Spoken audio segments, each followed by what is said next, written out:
Hello dear students, कैसे आप सब लोग। मैं कुमार सर एक बार फिर से आपका स्वागत करते हैं हमारे इस digital learning education platform youth पाठशाला में। दोस्तों, आज की इस क्लास में जनरल साइंस केमिस्ट्री कैटेगरी से आज का जो हमारा टॉपिक है जो स्टार्ट होने वाला है वो है पीरियोडिक क्लासिफिकेशन ऑफ एलिमेंट, तत्वों का आवर्ती वर्गीकरण।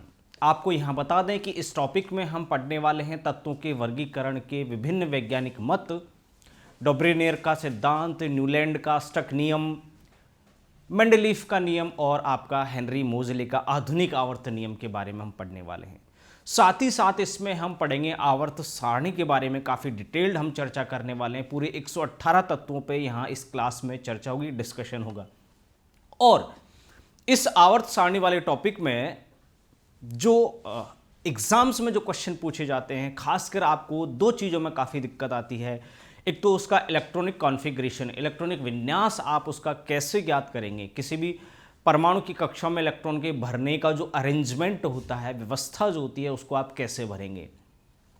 दूसरा, उस तत्व की संयोजकता ज्ञात करना, कि संयोजकता आप उसकी जो है कोवैलेंस है उसको आप कैसे ज्ञात करेंगे, वो भी हम इस क्लास में चर्चा करने वाले हैं। और इसमें हम चर्चा करेंगे विभिन्न प्रकार के तत्वों के बारे में, कुछ खास बातें, जैसे सोडियम को केरोसिन में रखा जाता है ना। उसके अलावा किसको चाकू से हम आसानी से काट सकते हैं, सोडियम को तो काट ही सकते हैं और भी साथ साथ किसे हम काट सकते हैं, वो इस आज की इस क्लास का ये मुद्दा होने वाला है। इस चैप्टर में से, केमिस्ट्री के इस चैप्टर में से आपकी रेलवे के एग्जाम्स या फिर आपकी और भी कई एग्जाम्स है, पटवार हो या आपकी फिर एलडीसी के एग्ज़ाम हो, एसएससी के एग्ज़ाम्स हो या सेकंड ग्रेड के एग्ज़ाम्स हो या रेट लेवल फर्स्ट के एग्ज़ाम्स हो या फर्स्ट ग्रेड के एग्ज़ाम्स हो, लैब असिस्टेंट के एग्ज़ाम्स हों, एसआई कांस्टेबल के एग्ज़ाम्स हों, इन सभी में प्रश्न अच्छे आते हैं। और अधिकतर जो स्टूडेंट्स होते हैं उनकी यही समस्या रहती है कि सर हमें कभी आवर्त सारणी ढंग से समझ में नहीं आती। हम काफ़ी उसकी कोशिश करते हैं। सबसे बड़ी जटिल समस्या तो हमारे सामने ये है कि 118 तत्वों के नाम याद रखने हमारे लिए बड़ी मुश्किल से बात है। ऊपर से उनका परमाणु क्रमांक, भाई इस तत्व का परमाणु क्रमांक क्या है, तो वो हम कैसे याद रखें, तो ये बड़ी समस्या आती है हमारे सामने। तो वो एक हम मैजिकल नंबर सीखेंगे, वो मैजिकल ट्रिक्स हम सीखेंगे इस क्लास में, जिससे आप पूरे 118 तत्वों को क्रम से सीरियली आप उसको याद रख पाएँ और उनके परमाणु क्रमांक को भी आप याद रख पाएँ कि कौन सा तत्व है वो आवर्त सारणी में कौन से आवर्त का सदस्य है, कौन से वो वर्ग का, ग्रुप का सदस्य है, समूह का सदस्य है, क्या इसका परमाणु क्रमांक होगा, क्या इसका इलेक्ट्रॉनिक विन्यास होगा। इलेक्ट्रॉनिक विन्यास निकालना आपको सिखाएंगे आप within 30 second to 60 second, 30 second से लेकर के 1 मिनट में आप इजीली आवर्त सारणी में किसी भी तत्व का इलेक्ट्रॉनिक विन्यास आप उसका ज्ञात कर सकते हैं, कॉन्फ़िगरेशन जो है उसका वो आप तैयार कर सकते हैं। तो चलिए शुरुआत करते हैं आज की इस क्लास की, तत्वों की का आवर्ती वर्गीकरण, पीरियोडिक क्लासिफिकेशन ऑफ एलिमेंट्स। देखो, इस टॉपिक की खास बात समझ लीजिए या इसकी ये एक कमी समझ लीजिए। इसको समझने के लिए इस टॉपिक के जितने भी पार्ट होंगे उनको आपको पूरा पढ़ना पड़ेगा स्टार्टिंग से, और जब तक पहले वाला पार्ट आप नहीं समझेंगे, नहीं पढ़ेंगे, तो बाद वाले जो टॉपिक होंगे वो आपको समझ में नहीं आएंगे। इसलिए इसको ढंग से समझने के लिए आपको इसके जितने भी पार्ट आएंगे उन सभी पार्ट को डिटेल्ड में आपको पेशेंसली तरीके से समझना पड़ेगा। तत्वों का आवर्ती वर्गीकरण स्टार्ट करते हैं। Classification of elements, periodic classification, तत्वों का आवर्ती वर्गीकरण।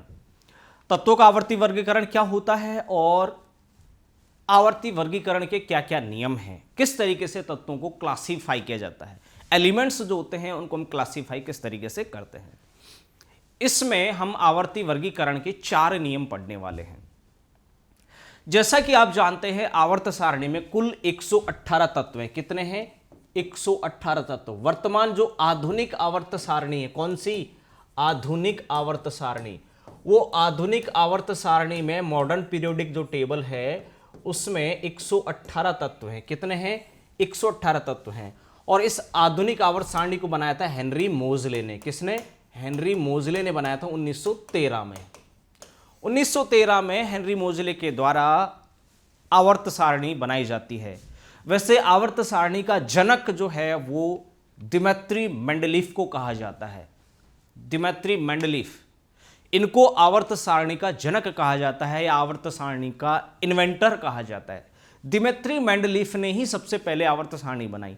लेकिन जब बात आए आधुनिक आवर्त सारणी, तो जो दिमित्री मेंडलीफ की आवर्त सारणी थी वो थोड़ी छोटी थी, उसको और बड़ा किया, एक्सटेंडेड किया, एनलार्ज किया, क्योंकि दिमित्री मेंडलीफ की आवर्त सारणी में 118 तत्वों को समाने के लिए, उसमें उनके अरेंजमेंट के लिए, उनकी व्यवस्था के लिए उसमें जगह उपलब्ध नहीं थी।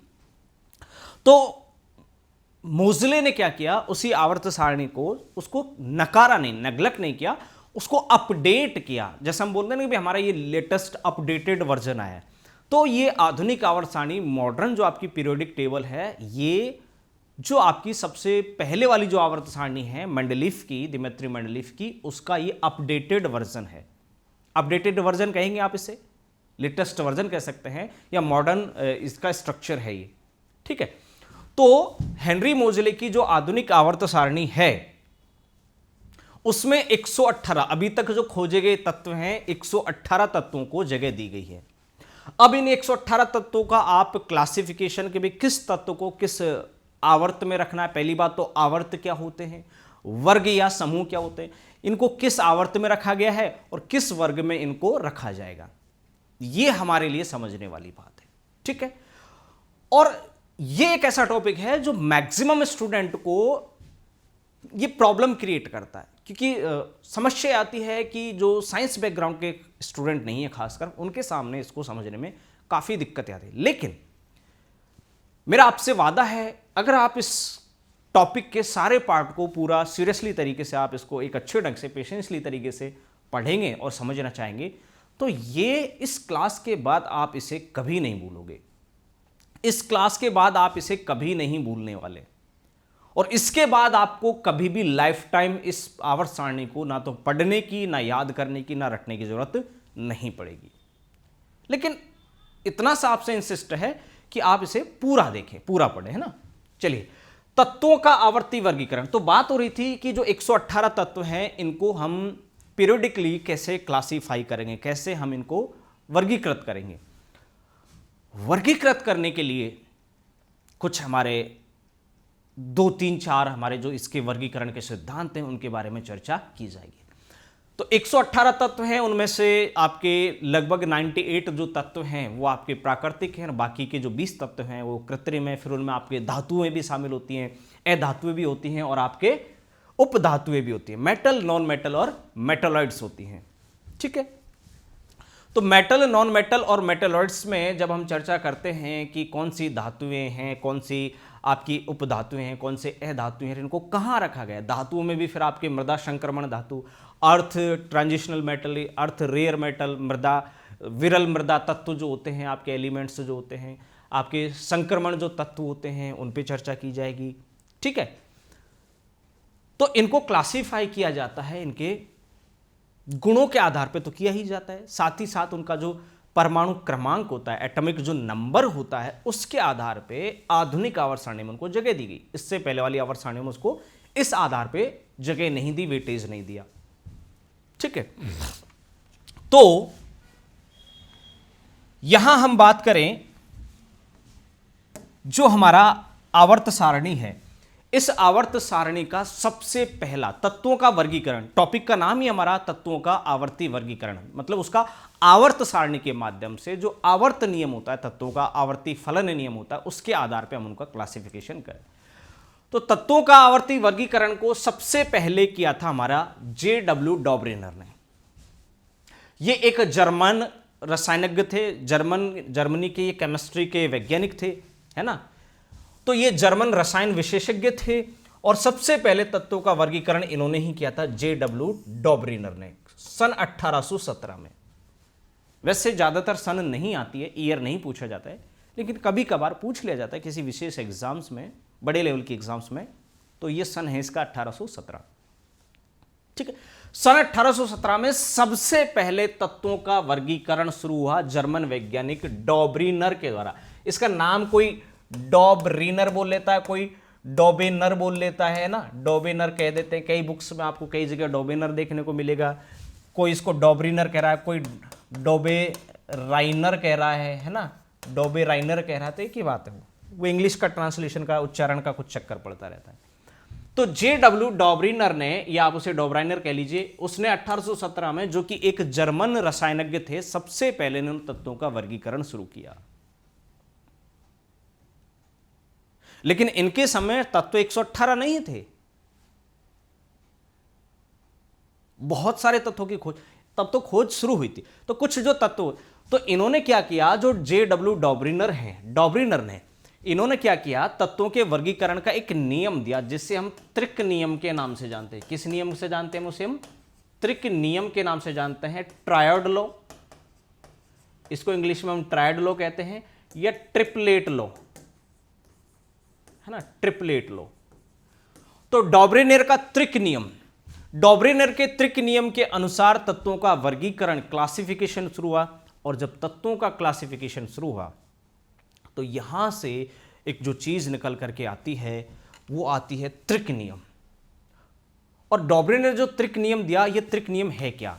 हमें ये देखना है कि जो त्रिक नियम है आपका, जो ट्रिपलेट लॉ या ट्रायड लॉ के नाम से जैसे हम जानते हैं, जो कि JW डॉबरीनर के द्वारा 1817 में दिया गया था, वो इस नियम को जब 1817 में दिया गया इसके द्वारा, तो इसने ट्रिपलेट लॉ तैयार किया, त्रिक नियम तैयार किया। तो त्रिक नियम में इसने क्या किया? इसने क्या किया कि तीन तीन तत्वों के, जैसे लिथियम, सोडियम और पोटेशियम, इन तीन तीन तत्वों के उसने ग्रुप बनाए, समूह बनाए, है ना। ये तीन तीन तत्वों के उसने क्या बनाए? समूह, लिथियम, सोडियम, पोटेशियम। तो उसने क्या किया कि जो समान गुण वाले हैं, देखो अभी जो हम आधुनिक आवर्त सारणी पे हम करेंगे ना चर्चा, सर उनको एक ही वर्ग में रखा है समान गुणों वाले तत्वों को, वो तो बाद में आएंगे। पहले हम 1817 में चल रहे हैं, 1913 में तो हम आने वाले हैं। अभी तो 1817 से 1913 का सफर हमें तय करना है ना, 96 साल का, 96 साल का सफर पहले हम तय करना है। तो वहां से हमारी जर्नी स्टार्ट हो रही है, तब जाकर के हम 1913 तक पहुंचेंगे। तो सबसे पहले डॉबरीनर आते हैं 1817 में, और ये अपना तत्वों का वर्गीकरण सबसे पहले करते हैं। तो जब प्रश्न आया एग्जाम में कि सर्वप्रथम तत्वों का वर्गीकरण किसने किया था, तो डॉबरीनर ने या डॉबरेनाइनर ने किया था। कब किया था? 1817 में। कहां के वैज्ञानिक थे ये? जर्मन के ये रसायनज्ञ थे, है ना, जर्मन के केमिस्ट्री स्पेशलिस्ट थे। इन्होंने वर्गीकरण शुरू किया। खासकर एग्जाम में इनके नियम का नाम बहुत ज्यादा इंपॉर्टेंट है, जो आपके एग्जाम्स में है कि भाई डॉबरीनर ने तत्वों के वर्गीकरण से संबंधित कौन सा नियम दिया, या डॉबरीनर का निम्न में से कौन सा नियम तत्वों के वर्गीकरण को प्रदर्शित करता है। तो डॉबरीनर ने तत्वों के वर्गीकरण से संबंधित त्रिक नियम दिया। कौन सा दिया? कौन सा दिया? त्रिक नियम दिया। उस त्रिक नियम के आधार पर, ट्रिपलेट लॉ के आधार पर, ट्रायड लॉ के आधार पर उसने तत्वों का वर्गीकरण किया। त्रिक नियम क्या था, उसका स्टेटमेंट क्या था, त्रिक नियम का सिद्धांत क्या था? तो त्रिक नियम का सिद्धांत यही था, क्या कहना था उसका त्रिक नियम में?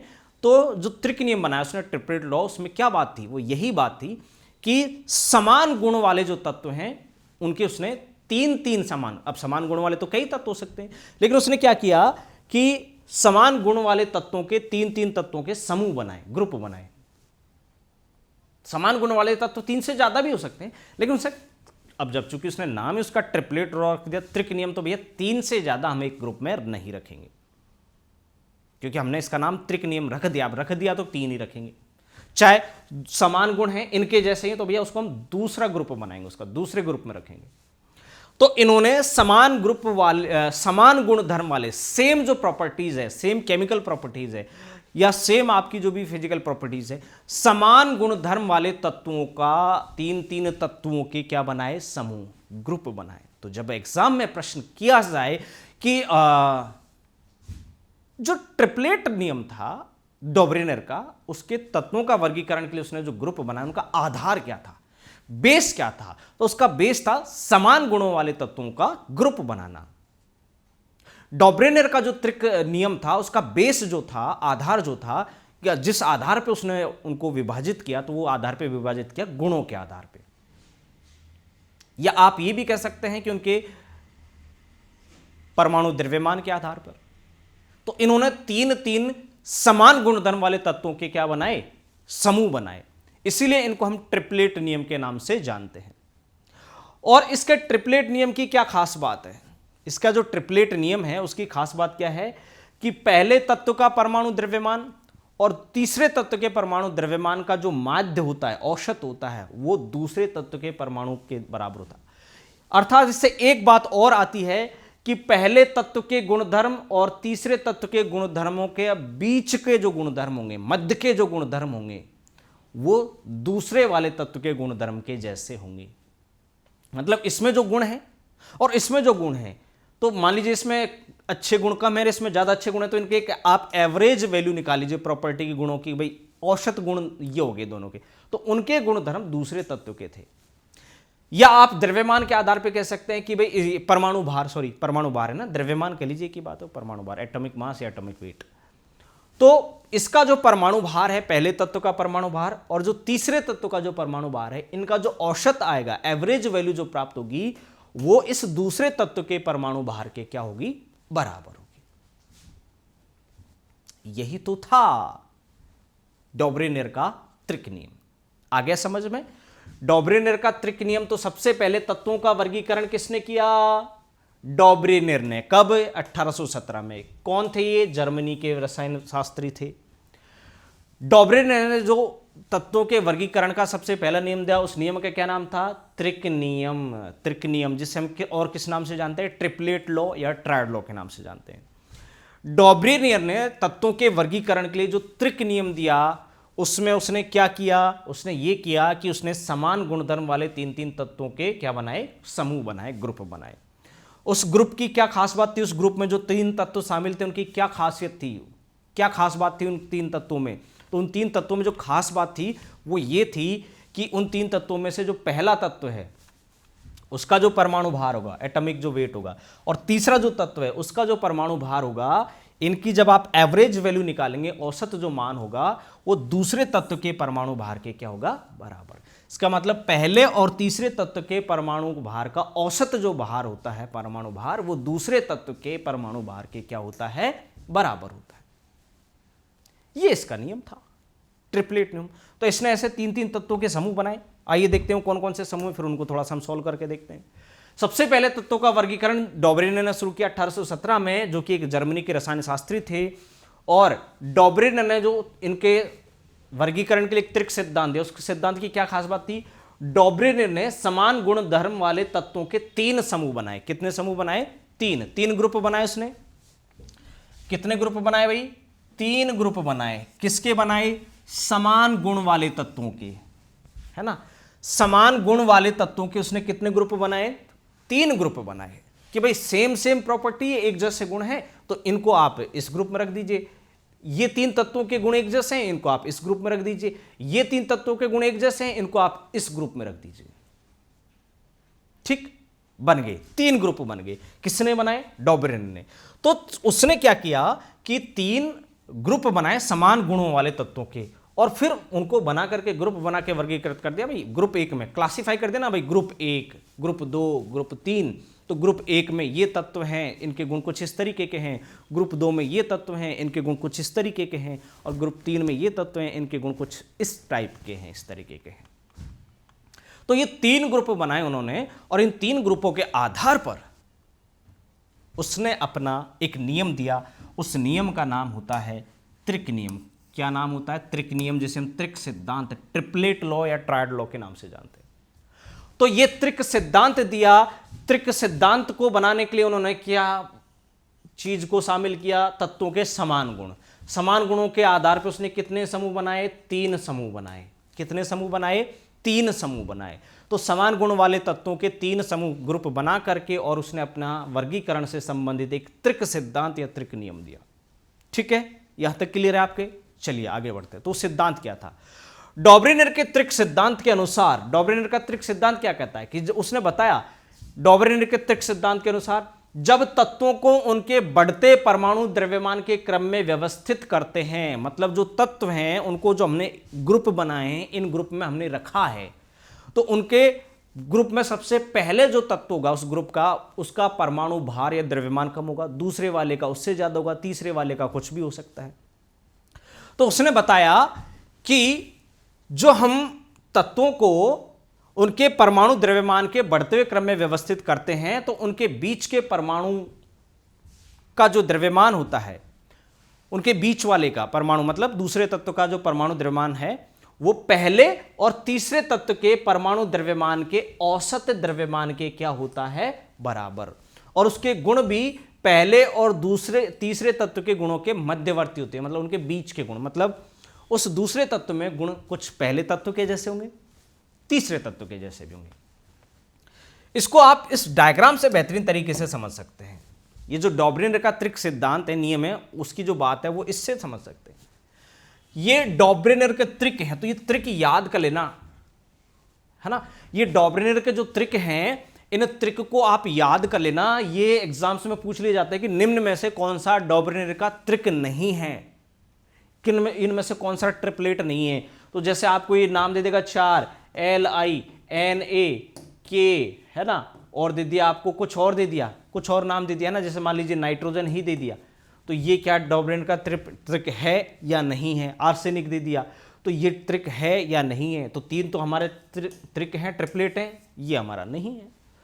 तो इस तरीके के प्रश्न भी एग्जाम में पूछे जाते हैं, नहीं पूछे जा चुके हैं, जाएंगे नहीं, पूछे जा चुके हैं। तो निश्चित तौर पे प्रश्न ऐसे बन चुके हैं, तो आगे भी इसी तरीके के प्रश्न बनने वाले हैं।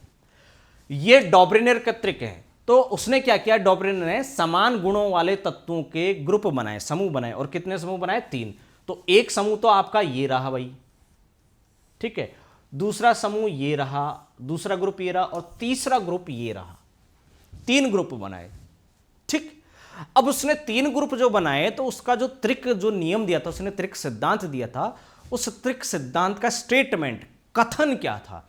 तो उस त्रिक सिद्धांत का जो कथन था, वो कथन कुछ इस प्रकार था। कथन ये था कि जब भी हम तत्वों को उनके ग्रुप में परमाणु द्रव्यमान के या परमाणु भार के बढ़ते हुए क्रम में, असेंडिंग ऑर्डर में जब हम उनको अरेंज करते हैं, व्यवस्थित करते हैं, तो इन तत्वों को जब हम इनके ग्रुप में, ये ग्रुप है, ये ग्रुप नंबर 1 है, ये ग्रुप नंबर 2 है, ये ग्रुप नंबर 3 है, तीसरा समूह। पहला समूह में 3 तत्व शामिल हैं, LINA के, लिथियम, सोडियम, पोटेशियम। Li का मतलब क्या है, लिथियम, Na का मतलब सोडियम, और K का मतलब पोटेशियम। ऐसे ही दूसरा ग्रुप है, इसमें आपका तत्व है CaSrBa, आपका कैल्शियम, स्ट्रोंशियम, बेरिलियम, है ना। और ये आपके 3 है Cl, क्लोरीन, Br, ब्रोमीन और आयोडीन। तो ये 3 ग्रुप बनाए हैं, 3 समूह बनाए हैं। पहले समूह में 3 तत्व शामिल हैं, लिथियम, सोडियम और पोटेशियम। दूसरे समूह में फिर ये आपके 3 तत्व हैं, कैल्शियम, स्ट्रोंशियम, बेरिलियम, और ये आपका जो है वो ये 3 तत्व हैं, क्लोरीन, ब्रोमीन और आयोडीन। तो उसने 3 तत्वों के 3 ग्रुप बनाए, और लिथियम के साथ में सोडियम क्यों रखा, लिथियम के साथ में पोटेशियम क्यों रखा, क्योंकि इन तीनों के गुण एक जैसे हैं, इन तीनों के गुण एक जैसे हैं। इनके जो गुण हैं, उनके गुण हैं वो एक समान नहीं है, इनके गुण इनसे मैच नहीं करते। इस तीसरे ग्रुप में जो 3 तत्व हैं, इन तीनों तत्वों के गुण एक जैसे हैं। इस ग्रुप के जो तत्व हैं, उनके गुण दूसरे ग्रुप के तत्वों से मैच नहीं करते। अगर मैच करते तो इनको इसमें रखते, तो अलग ग्रुप में रख दिया। तो डॉबरिनर का जो त्रिक सिद्धांत था, उसकी खास बात यही थी कि उसने क्या किया कि समान गुणों वाले, एक जैसे गुण हैं, समान गुणों वाले तत्वों के उसने अलग अलग ग्रुप बनाए। तो समान गुणों वाले तत्वों का उसने इस ग्रुप में रख दिया, फिर कुछ दूसरे एक जैसे गुण वाले तत्व थे, उनको इस ग्रुप में रख दिया, कुछ तीसरे प्रकार के गुणों वाले तत्व थे, उनको इस तीसरे ग्रुप में रख दिया, ठीक है। अब उसने अरेंज कैसे किया, ऊपर ही ऊपर पहले नंबर पर लिथियम को क्यों रखा, दूसरे नंबर पर सोडियम को क्यों रखा, तीसरे नंबर पर पोटेशियम को क्यों रखा, रीजन है इसके ऊपर। तो पहले नंबर पर जो लिथियम को रखा, दूसरे नंबर पर जो सोडियम को रखा, तीसरे नंबर पर पोटेशियम को रखा, वो उसने अरेंज किया उनके परमाणु भार के बढ़ते हुए क्रम के हिसाब से। जो तत्वों का परमाणु द्रव्यमान है उसके बढ़ते हुए क्रम के हिसाब से उसने अरेंज किया। और उसने क्या बात बताई, उसने ये बात बोली कि जब हम तत्वों को, समान गुण धर्म वाले तत्वों को एक ही समूह में व्यवस्थित करते हैं उनके परमाणु द्रव्यमान के बढ़ते हुए क्रम के अनुसार, परमाणु द्रव्यमान के बढ़ते हुए क्रम के अनुसार, जैसे लिथियम, सोडियम, पोटेशियम, तो इनका जो परमाणु द्रव्यमान है, परमाणु भार है, वो अलग अलग होता है। जैसे लिथियम का परमाणु भार कितना है? 7 होता है। कितना होता है? 7 होता है।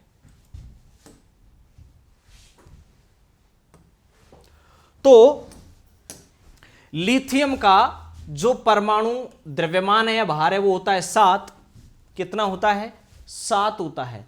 सोडियम का अभी हम ज्ञात करेंगे, पोटेशियम का 39 होता है, ये सोडियम का 23 होता है। तो उसने क्या किया, देखो इसका 7, बढ़ते हुए क्रम में इसका 23 और बढ़ते हुए क्रम में इसका 39, 39। यही तो उसका बेस था तत्वों को वर्गीकृत करने का, यही तो आधार था डॉब्रिनेर का।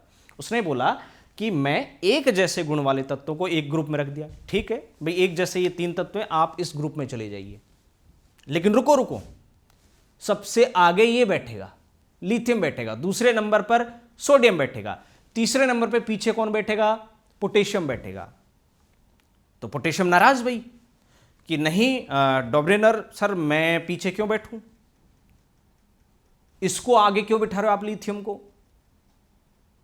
और चलो लिथियम तो आगे आगे बिठाया, सोडियम से तो मेरा झगड़ा है, इसको आपने क्यों बिठाया मेरे से आगे? मैं नहीं मानूंगी बात। उसने बोला बेटा पेशेंस रखो।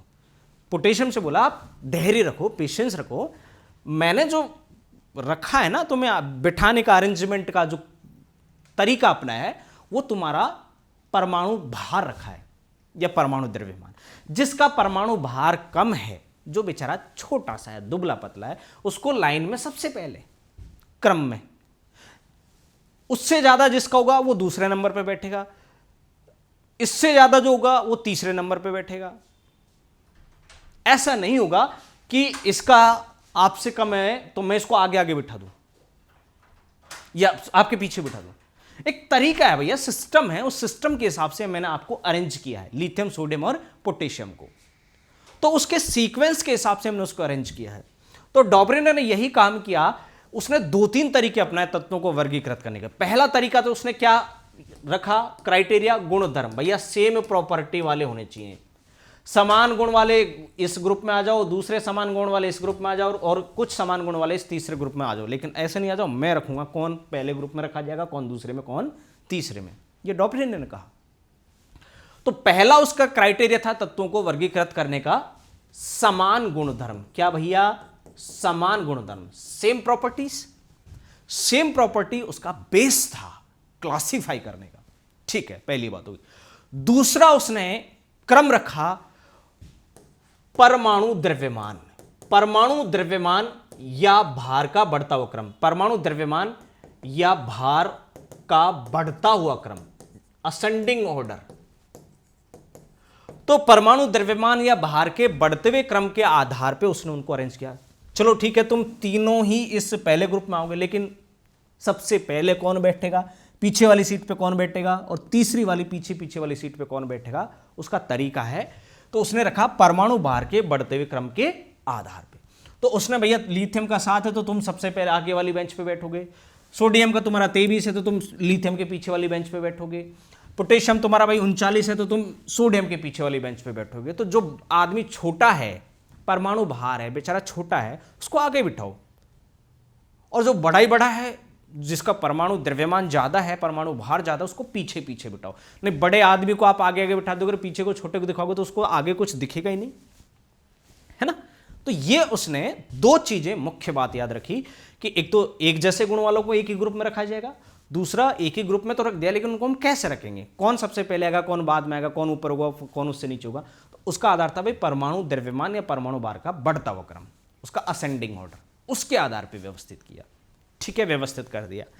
अब वो इनको डिफाइन कर रहा है, इनको डिस्क्राइब कर रहा है, इनको परिभाषित कर रहा है कि उसने फिर बताई, रख दिया।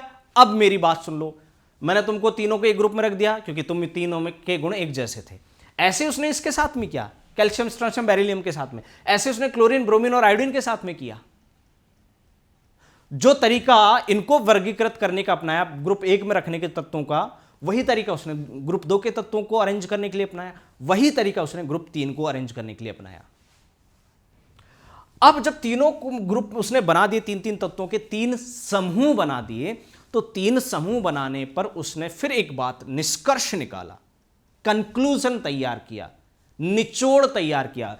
और निचोड़ क्या था? उसने ये बोला कि मेरा जो सिद्धांत है, डॉब्रिनर का जो त्रिक नियम है, उसके अनुसार समान गुणधर्म वाले तत्वों को, एक जैसी प्रॉपर्टी के तत्वों को एक ही समूह में उनके बढ़ते परमाणु द्रव्यमान के बढ़ते हुए क्रम में व्यवस्थित करने पर, एक ही समूह में उनके परमाणु द्रव्यमान या परमाणु भार के बढ़ते हुए क्रम में व्यवस्थित करने पर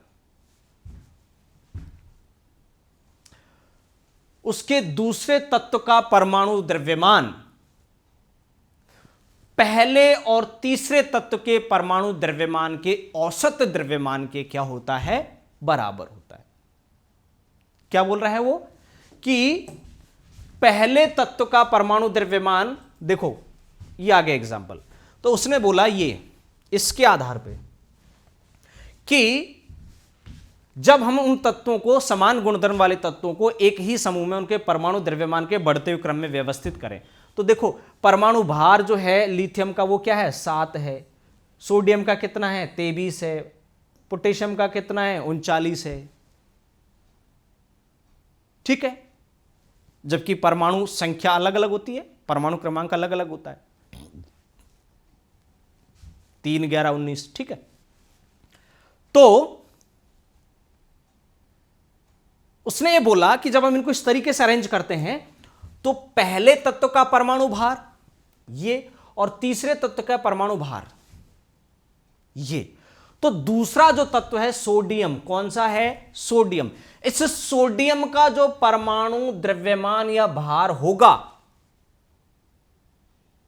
ध्यान दीजिए, दूसरे तत्व का जो परमाणु भार या द्रव्यमान होगा वो पहले और तीसरे तत्व के परमाणु द्रव्यमान के औसत द्रव्यमान के क्या होगा? बराबर, एवरेज मास के बराबर होगा, या एवरेज एटॉमिक वेट के बराबर। तो देखो पहले तत्व मतलब लिथियम का परमाणु भार प्लस पोटेशियम का परमाणु भार, इनका आप निकाल दीजिए औसत। तो लिथियम का परमाणु द्रव्यमान या भार कितना है? 7 प्लस पोटेशियम का परमाणु द्रव्यमान या भार कितना? 39। दो संख्या है तो संख्याओं का योग का भाग देते हैं 2/2।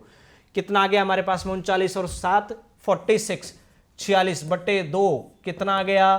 23 आ गया ना? देखो आ गया, यही आ गया ना। तो वही कह रहा है कि दूसरा तत्व सोडियम का जो परमाणु भार या द्रव्यमान है 23 जो आया है, वो पहले तत्व के परमाणु भार और तीसरे तत्व के परमाणु भार के औसत के बराबर होता है, एवरेज के बराबर होता है। तो पहले का 7, दूसरे का 39, तो 7 + 39/2 बराबर क्या आ जाएगा? 23 आ जाएगा। क्या आ जाएगा भैया? हमारा 23 आ जाएगा। आया समझ में? ठीक है, डॉब्रिनर का त्रिक। तो डॉब्रिनर का त्रिक क्या कहता है कि जब हम तत्वों को, एक समान गुणधर्म वाले तत्वों को एक ही समूह में हम रखते हैं, वर्गीकृत करते हैं, और उनको जब हम उनके परमाणु भार के बढ़ते हुए क्रम में हम रखते हैं, तो पहले तत्व, तो जो दूसरा तत्व है, इस दूसरे तत्व का जो परमाणु भार होगा ये, वो पहले और तीसरे तत्व के परमाणु भार के औसत के क्या होता है? बराबर होता है। और इस दूसरे तत्व के जो गुण होंगे ना, गुण, वो भी पहले और तीसरे तत्व के गुण का मध्यवर्ती होते हैं, मतलब इनका बीच का। इसका मतलब इसमें जो गुण होंगे सोडियम में, वो कुछ लिथियम जैसे भी गुण होंगे, कुछ पोटेशियम जैसे भी गुण होंगे। तो इसका गुण भी जो होंगे, इसके अंदर जो गुण होंगे खुद के गुण नहीं होंगे, कुछ गुण लिथियम के होंगे, कुछ गुण इसमें पोटेशियम के होंगे। किस में होंगे? सोडियम में। यही बात तो डॉब्रिनर ने समझाई थी, जो हमें समझ नहीं थी। बस सिंपल सा है, इतनी तो बात वो समझाना चाह रहा था, इस पे आ गई। अब हम देखें दूसरे ग्रुप की बात। तो दूसरे ग्रुप की अगर हम बात करें, देखो दूसरे ग्रुप में कौन कौन सा हमारा? ये Ca, Sr और Ba।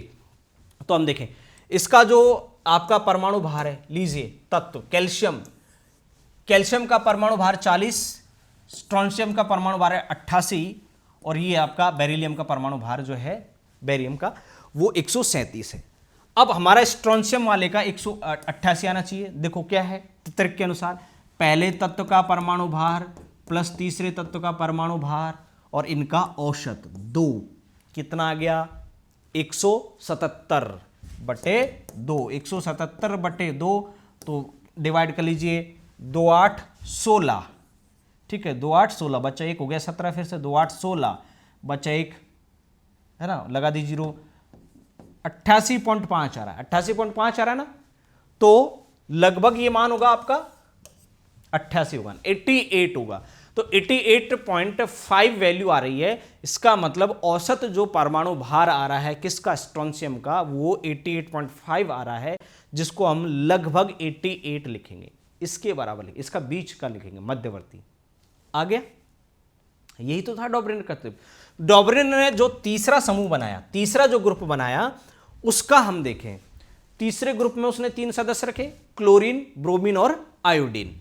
क्लोरीन का जो परमाणु भार है वो है 35, और वैसे इसका परमाणु द्रव्यमान 35.5 होता है, सही, लेकिन हम इसको वैसे 35 लिख लेते हैं, राइट क्या होता है, 35.5 होता है, ठीक है, क्योंकि क्लोरीन जो गैस होती है वो 2 समस्थानिकों से बनती है, क्लोरीन 1735 और क्लोरीन 1737।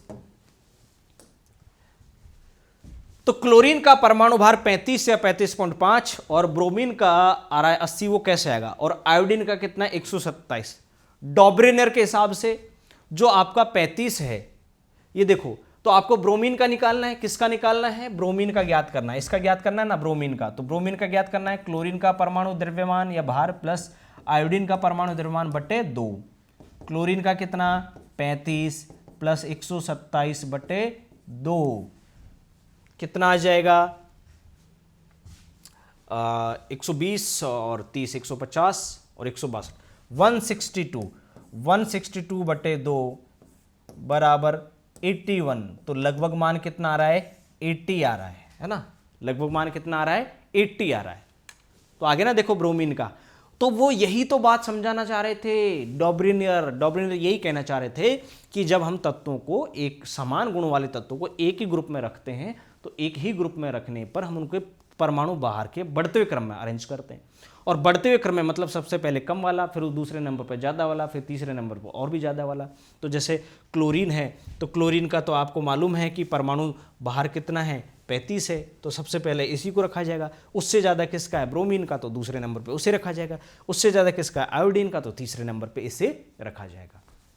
ये तो बात हो गई अरेंज करने वाली, लेकिन उसने और जो बातें बताई इसके बारे में उसने ये बोला कि जो दूसरा तत्व है, उस दूसरे तत्व के या बीच वाले तत्व का जो परमाणु भार है वो पहले और तीसरे तत्व के परमाणु भार के औसत मान के क्या होता है बराबर, और उसमें जो गुण होंगे दूसरे तत्व में गुण, वो पहले तत्व के जैसे भी गुण होंगे उसमें कुछ, और कुछ तीसरे तत्व के भी उसमें गुण समाये होंगे। अर्थात दूसरे तत्व में जो गुण होंगे, गुणधर्म जो होंगे, वो पहले और तीसरे तत्व के गुणधर्म उसके अंदर पाए जाएंगे। यही था डॉबरिनर का त्रिक नियम जो वो बता के गया था। तो इजीली आपकी उम्मीद है समझ में आ गया होगा। तो सबसे पहले तत्वों का वर्गीकरण किसने किया, JW डॉबरिनर ने 1817 में, जो कि एक जर्मनी के रासायनिक विशेषज्ञ थे। डॉबरिनर ने तत्वों के वर्गीकरण के लिए कौन सा सिद्धांत दिया, त्रिक नियम। डॉबरिनर के तत्वों के वर्गीकरण का आधार क्या था, गुणधर्म, तत्वों का समान गुणधर्म और परमाणु द्रव्यमान, ये 2 थे। तो उसने समान गुणधर्म वाले तत्वों को एक ही ग्रुप में रखा और परमाणु द्रव्यमान के बढ़ते हुए क्रम में रखा, बढ़ते हुए क्रम के आधार पर रखा, सबसे पहले कम वाला, फिर दूसरे नंबर पर ज़्यादा वाला, तीसरे नंबर पे सबसे ज़्यादा वाला। डॉबरिनर ने जो त्रिक नियम दिया उसके अनुसार क्या बात बोली, उसने बोला कि दूसरा जो तत्व होता है उस ग्रुप का, उस समूह का जो दूसरा तत्व होता है उसका जो परमाणु भार होगा या द्रव्यमान होगा वो पहले और तीसरे तत्व के परमाणु द्रव्यमान के औसत मान के क्या होगा बराबर, और दूसरे तत्व में जो गुण होंगे वो पहले और तीसरे तत्व के जैसे दोनों के गुण उसके अंदर पाए जाएंगे। तो ये 1817 में हमारी तत्वों के वर्गीकरण की जर्नी शुरू होती है, जिसकी शुरुआत करते हैं डॉबरिनर 1817 में, और यहाँ से तत्वों का वर्गीकरण शुरू हो जाता है। आगे चल करके जब ये यात्रा बढ़ती है, जर्नी चलती है, तो आगे चल करके फिर वो आवर्त सारणी का आविष्कार होता है, इन्वेंशन होता है। लेकिन आवर्त सारणी के इन्वेंशन से पहले आते हैं न्यूलैंड, है ना। तो न्यूलैंड का अष्टक नियम काफ़ी चर्चाओं में रहता है ना, आवर्त सारणी से बनने से पहले, तो उसके बारे में हम पढ़ेंगे। तो ये आपके आया समझ में भाई, ये एग्जाम्स में मैंने आपको जितना आपको ज़रूरी है, वैसे तो अब आप इसको चाहे जनरल साइंस के लेवल से पढ़ ले, फिर या आप उसको 11th-12th के लेवल से या नीट के लेवल से पढ़ ले। तो नीट के लेवल से, IIT JEE के लेवल से पढ़ोगे तो फिर हमें और ज़्यादा डीपली पढ़ना पड़ेगा। लेकिन हम पढ़ रहे हैं जनरल साइंस, जो अक्सर सामान्य विज्ञान हमारे काम में आती रहती है, रीट में, है ना, पटवार में, पुलिस कांस्टेबल में, रेलवे, SSC भी। तो मैंने आपको एक जनरल साइंस को बेसिक लेवल से लेकर के और हाई लेवल तक के जिस तरीके के क्वेश्चन आए हुए हैं, क्योंकि हम क्या करते हैं कि किसी भी टॉपिक को पढ़ाने से पहले उस टॉपिक के क्वेश्चंस पढ़ते हैं, प्रीवियस एग्जाम आए क्वेश्चंस और भी जो संभावित प्रश्न हैं उनको पढ़ करके स्टडी करके फिर हमें उसको हम क्लास में उतना ही लेवल डिलीवर करते हैं, जिससे बच्चे को आसानी रहे कि सर इस तरीके के प्रश्न इससे पूछे जा चुके हैं और भी प्रश्न इस तरीके से इससे बन सकते हैं। आया समझ में? तो आज की क्लास में बस इतना ही। डॉबरेनर का त्रिक नियम, अगली क्लास में हम चर्चा करेंगे न्यूलैंड के अष्टक नियम पर। मिलते हैं आपसे अगली क्लास में। नमस्कार, जय हिंद।